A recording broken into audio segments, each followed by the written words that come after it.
कहाँ रे?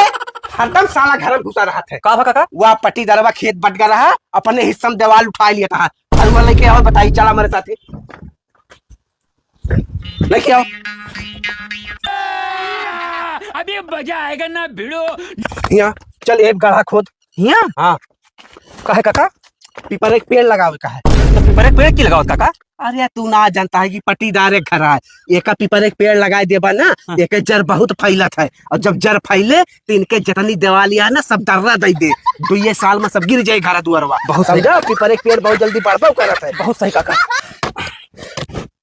अरे यार, ये हमारे दवलिया में क्या करता है? ले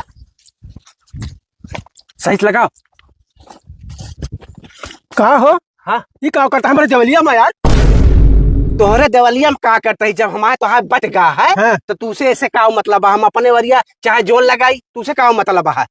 अरे यार, ये पीपर एक पेड़ लगा हुआ है तो हमारे तो दवलिया तोहरे से लगाई छतिये तो लगाऊ बे, पीपर पेड़वा का ले जा, सही जगह लगाओ। है। अच्छा, हमारे छतिया में लगा हुआ पीपर पड़वा है। बता बता बता बता तू, पीपर एक पेड़ लगा हटो यहाँ से, हमारे दवलिया रह जाए। सुना? हाँ जानता है ये एक जाई खाता है, हाँ और हमारा तो आपसी समझौता है, हाँ। बनवा लिया घर, समझता है? हाँ। बहुत ज्यादा निपोरा कर बना, हाँ। तो बंटवारा दायर कर देवे ले चल के, हाँ। और जो ना जिंदगी मुकदमा लड़बा और घर ना बने दे पाए, एक जान ले, समझे? अच्छा, पट्टीदारी निभावता है ना? चाहे निभा जान लिया। समझा ठीक लगा है। बेटवा। हाँ ठीक मैंने है, ठीक है, बता देखा जा जा हाँ देखा घबरा रहा, बना ले घर के देवलिया ना चीट डाई तो कहे चले हम एक बाल्टी लाइक पानी डाल दे।